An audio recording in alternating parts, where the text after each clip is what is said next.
I'm going to just focus on a couple of things. I work in the cancer center, and I feel lucky to work there because I think you have an opportunity with gastroenterology to prevent cancers. So that's what I try to work hard on because I think people who already have a cancer are at increased risk for other cancers. So do I press this? Okay, so the first question is chronic infection with Helicobacter pylori causes which of the following conditions? Okay, great. We got all of the above. So this infection is a common infection, Helicobacter pylori,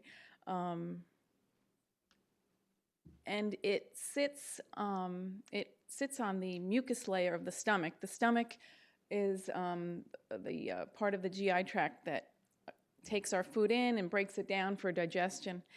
And this organism has evolved to live on top of this acid layer. The acid in the stomach is actually strong enough acid to give you a third-degree burn. So this organism has learned how to live in that acid environment by sticking to the mucus layer. And it's probably in 80% of the population, but it does cause some bad things. And some of them doesn't cause all of those things to one person, but some strains of the organisms can give people an ulcer. Ulcers can predispose patients to development of gastric cancer. There are some strains that predispose patients to gastric cancer, malt lymphoma, or duodenal ulcers. So identifying this can be done through a couple of easy ways. One is a breath test, where you just blow into a tube, and they can measure the urease that this organism produces. Or you could submit a stool sample, and you can check for the antigen, or you could potentially even get an upper endoscopy at the time of the colonoscopy. So this kind of, I don't have a pointer or anything. Does this point? Okay. So this is the end of the tubular esophagus, and the tubular esophagus is just where the transports the food down into the stomach for digestion. This area in particular is at increased risk for cancers that has been increasing lately, and we think it is from acid reflux and Barrett's esophagus. So anytime you have some area of inflammation, so this organism is causing inflammation. Anywhere in your body where you have inflammation, you're at increased risk for developing a cancer. So this is causing a chronic gastritis and thus causing an increased risk of gastric ulcers and gastric cancer. It can be treated very simply with antibiotics for 14 days. There are some strains that are resistant to certain antibiotics, so it's very important after you get treated for this to get checked that it's completely eradicated, and you can perform one of those tests like a breath test or a stool test to make sure it's eradicated.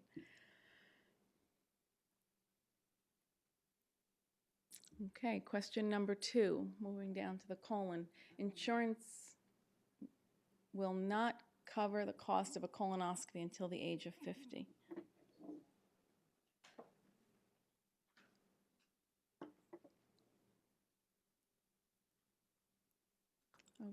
Okay. Great.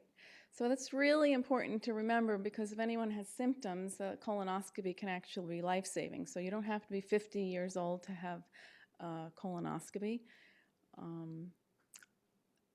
Very important reason to have a colonoscopy is rectal bleeding, and any rectal bleeding, and no matter how old or young you are, you should consider having a colonoscopy if you have rectal bleeding.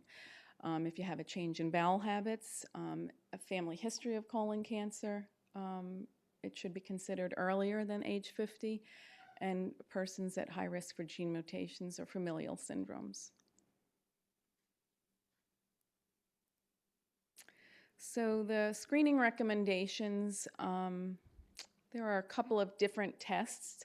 The current recommendations, there's a fecal occult blood test, which you submit a stool sample and they check for blood.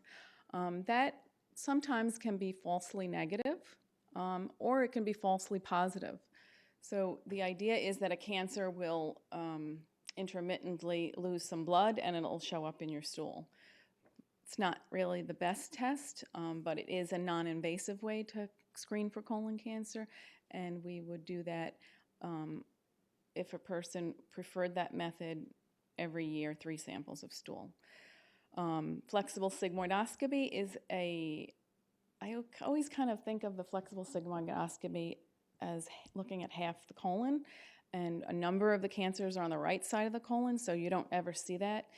I kind of think about Deborah, and I say we wouldn't do a mammogram of just one breast, so I'm not really support the flexible sigmoidoscopy much. There's fecal DNA testing now. I think the time frame and where it sits in the screening is not laid out clearly yet.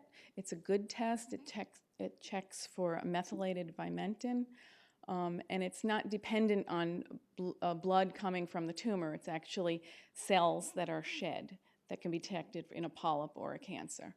So this is a good test because it's a non-invasive way for someone to get screened for colon cancer. But I think the best test, honestly, is the colonoscopy, because I think you have an opportunity to take out the pre-malignant lesions in the colon at the same time. There is a virtual colonoscopy, which is a CAT scan that looks through your colon. This also requires a bowel prep, because I think the reason people don't like the colonoscopy is because of the bowel prep. But I think what I kind of try to help people understand that I think in 6 months infusion of chemotherapy would be worse than 1 day of taking the bowel prep. So I think the colonoscopy is proven to save lives and really have an impact on your lifespan. So there are, I think that's about it. So about what we're eating, I thought was important to kind of go over. So what is the food associated with the highest risk of development of acute gastroenteritis?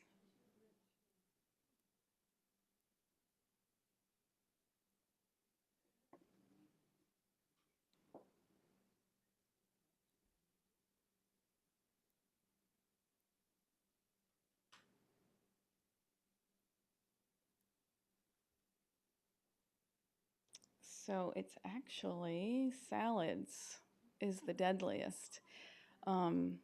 Yeah, there was an epidemic recently with packaged salads and the ones that they mix with listeria. And listeria is a bacteria that can actually kill people. So let me tell you how to eat the salad. You have to wash the salad 3 times over. Yeah. So I'm just saying the salads are really good, but it's just important to clean it. Mm-hmm.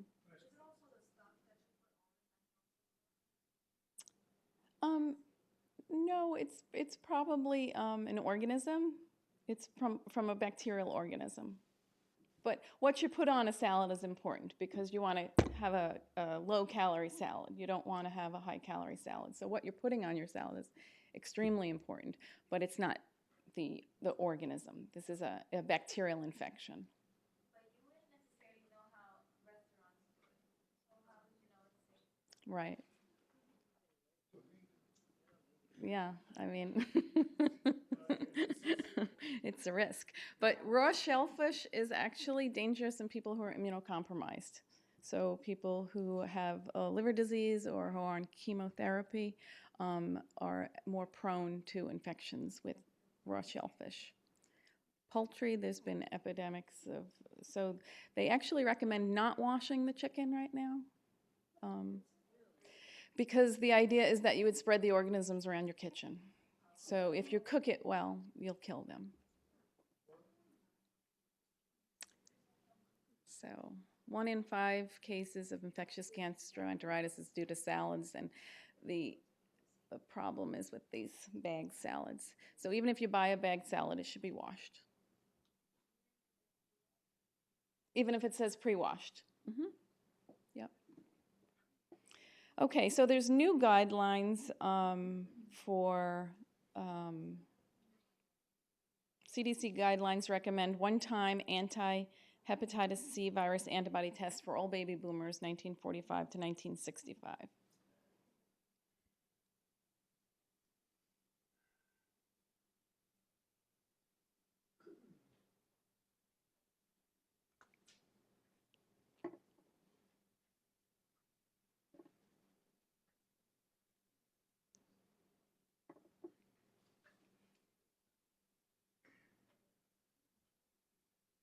Okay, true. So that's a new recommendation, and that recommendation came about because now we have, so besides just the baby boomers, anyone who's used IV drugs, even once, hemodialysis patients, organ transplant patients, persons who has had a transfusion before 1992, exposed healthcare workers, and sexual partners of hepatitis C infected individuals. And the reason this is because we've had a revolution in hepatitis C, and we now have medications, they're called direct-acting antivirals that can cure hepatitis C, and this was not the case a couple of years ago. And the most common reason for a liver transplant is people who develop chronic hepatitis C cirrhosis and hepatocellular carcinoma. So this is going to change things in this country because it's going to turn into NASH being the most common reason for in the obesity epidemic for having liver transplants. So these are specific antivirals that act at different areas in the virus, and they cure. People cure in 12 weeks hepatitis C. So what is the cause of celiac disease?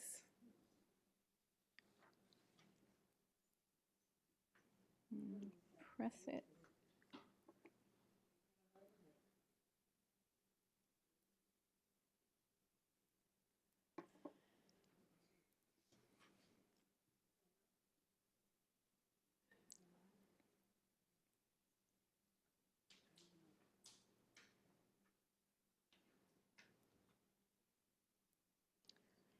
Okay, great. Celiac disease is actually a very common disease, and it has many presentations, and it's an allergy to gluten. And gluten can be found in many things we eat, the breads and the beer and the pastas. And what happens, this is an endoscopic view of the small bowel, and the small bowel's absorptive area decreases. So you're absorbing less and you have a lot of nutrient deficiency, so people can present with osteoporosis, anemia, so many other things. But the treatment is just changing your diet to a gluten-free diet, which is pretty popular now, even if you don't have celiac disease. So you see the list of things that you can eat and then the list of things that you can't eat. It is more expensive, the diet's more expensive, but what it does do, if you maintain yourself on a gluten diet your entire life, you may have abdominal pain and you're at increased risk for small bowel lymphoma. So it's very important to maintain the gluten-free diet. The gold standard for celiac is biopsy, but there are antibodies that we can detect in the blood that can be elevated in 80% of the time, and there's a HLA gene test that can tell someone if they have celiac, but biopsying is the gold standard. Okay, the best way to take pills is to swallow them whole. I didn't finish my sentence.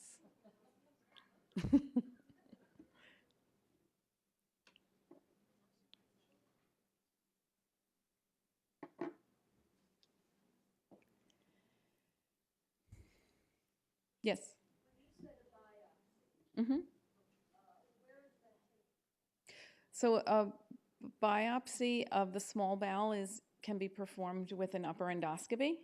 An upper endoscopy goes through your mouth, down your esophagus, through your stomach, into the first part of the small intestine.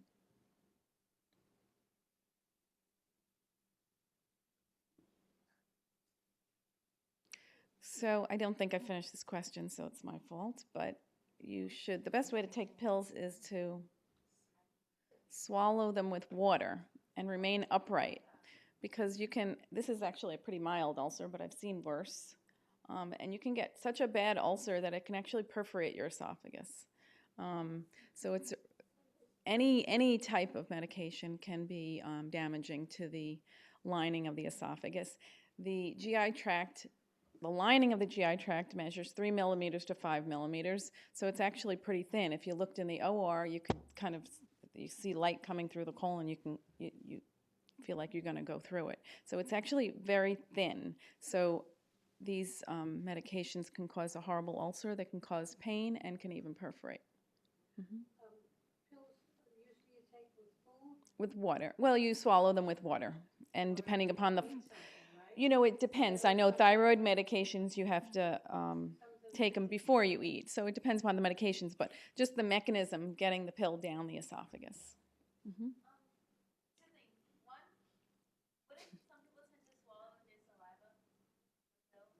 Yes, sometimes.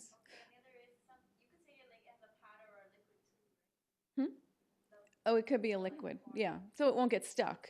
The esophagus has an area in the center of the esophagus that makes a little turn. It's because of an artery sits behind it, and this is the area where the esophagus has less motility. So things are prone to get stuck there. So you kind of have to help it along. Liquid may not stay there, that's true. Mm-hmm.